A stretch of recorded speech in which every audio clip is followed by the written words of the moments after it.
In other words, incarnational translation for preaching.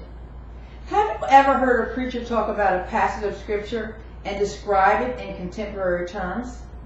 Then perhaps you have already heard an incarnational translation during a sermon delivery.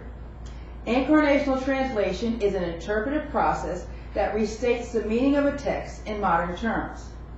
Incarnational translation is also a hermeneutical method of interpretation that considers the differences between the ancient world of the Bible and the modern world of the reader/interpreter.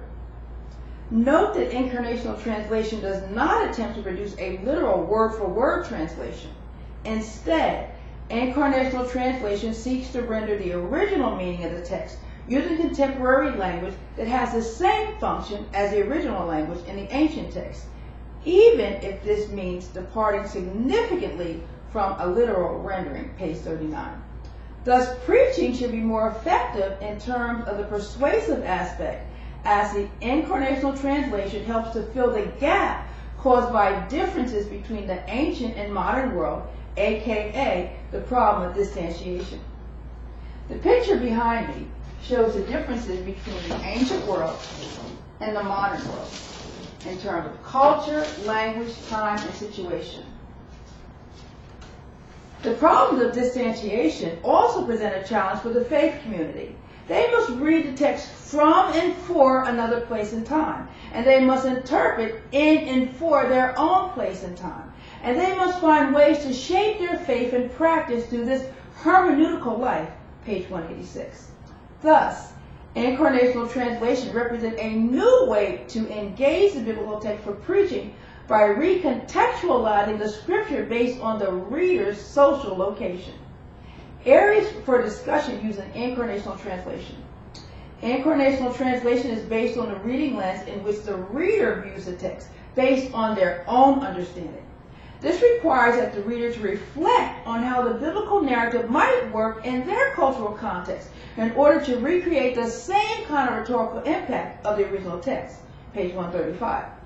For example, from a Western viewpoint, the authors understand the Tower of Babel story as Dale Collier's attempt to prove the existence of God with the help of a computer in John Updike's novel, page 217. However, from a womanist perspective, this writer imagines a contemporization of the Tower builders as white supremacists, moved with fear of being left out, constructing a tower to subdue the world and to undermine God's sovereignty. Another text for consideration is the story of the Good Samaritan. Through the lens of the normative gaze, the authors consider the priest who passed by the man of this parable as failure to aid the man lying in a ditch in St. Louis. Whereas, from an African-American perspective, the social implications of the text provide new opportunity for character contemporization. Consider the priest characterizing irrational behavior from an individual or entity which fails to respond to a critical life situation. For example, FEMA's delayed response to Hurricane Katrina victims, or the lack of response to the Flint, Michigan water crisis. Both contemporized renditions from the author and myself exemplify the lack of empathy and concern from the original text, but we differ in expressions reflective of the differences in our reader's social location. Incarnational possibilities for narrative storytelling using analogical reasoning. John 5, the impotent man at the pool of Bethesda, is an interesting narrative that lends itself to analogical reasoning, identifying those analogies in the ancient text for making sense in the modern context. So what are some of the ways we can use analogical reasoning to make sense of the ancient text to the contemporary hearer from a cultural perspective? Well, from a Western perspective, the authors envisioned the pool of Bethesda narrative analogous to a patient having a visitation from Jesus and his disciples. The main characters are the same, but the place and language are retold in modern terms, with the addition of two minor characters, Peter and Thomas, whose presence might function as rhetorical cues of faith versus doubt. The authors acknowledge that there may be some social considerations raised by this text that moralize the story, thus challenging the incarnational possibility of the man being worthy of receiving help from Jesus.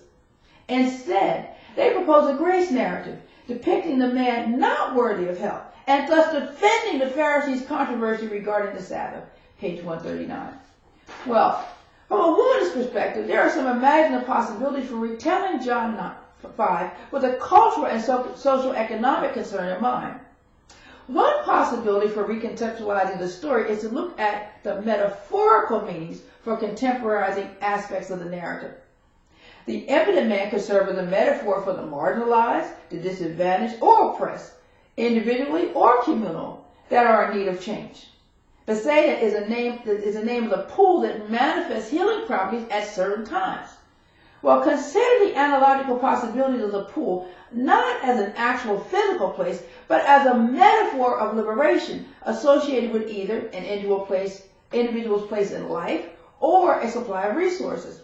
In either case, access to the pool represents the means to end the minoritization for people of color, women, and other oppressed groups. For example, the pool could be a metaphor of liberation for the implementation of immigration law reform, the pathway to U.S. citizenship, and the end of immigration discrimination.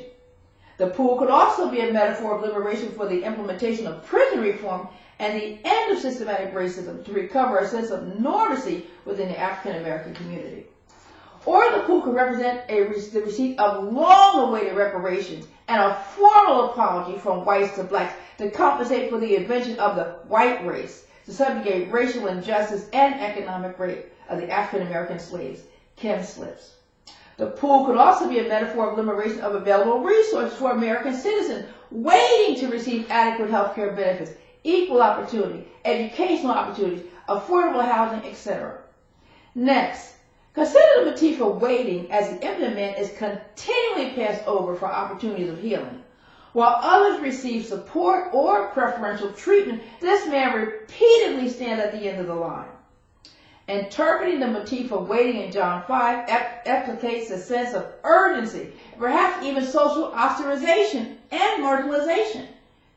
In my opinion, this sense of urgency is a key rhetorical cue that may be contemporized through speech, drama, song, etc. Consider the motif of waiting exemplified through the writings of Dr. Martin Luther King Jr. in the letter to the Birmingham jail, which he addresses a criticism from 8 clergymen to wait on legislation instead of demonstrations to address the civil rights issue of African Americans. Here's an excerpt from the book, Why We Can't Wait, where Dr. King recalls how he constructed his response to the 8 clergymen. For years now, I have heard the word wait. This wait has almost always meant never. We must come to see with one of our distinguished jurors that justice too long delayed is justice denied. We have waited for more than 340 years for our constitutional and God-given rights. Perhaps it is easy for those who have never felt the stinging darts of segregation to say, wait. There comes a time when the cup of endurance runs over, and men are no longer willing to be plunged into the abyss of despair. I hope, sirs, you can understand our legitimate and unavoidable impatience. Well, Christian preachers do not usually associate the Pool of Bethesda story with civil rights and social justice issues. The most common approach is to see the narrative as Jesus' way of miraculously healing the lame man. How might other stories be ritualized to address social concerns in contemporary terms, and how can ritualization become a part of the Incarnational translation? Well, consider the spiritual Negro spiritual wading in the water, reflective of John 5:4, where the angels intervene to trouble the water, and the first person who gets into the pool gets healed. This verse also informs Sojourner Truth's argument for women's suffrage at the convention of the Equal Rights Association in 1867. She says, I am glad to see that men are getting their rights, but I want women to get theirs while the water is stirring. I will step into the pool. Now that there is a great stir about colored men getting their rights, it's time for women to step in and get theirs.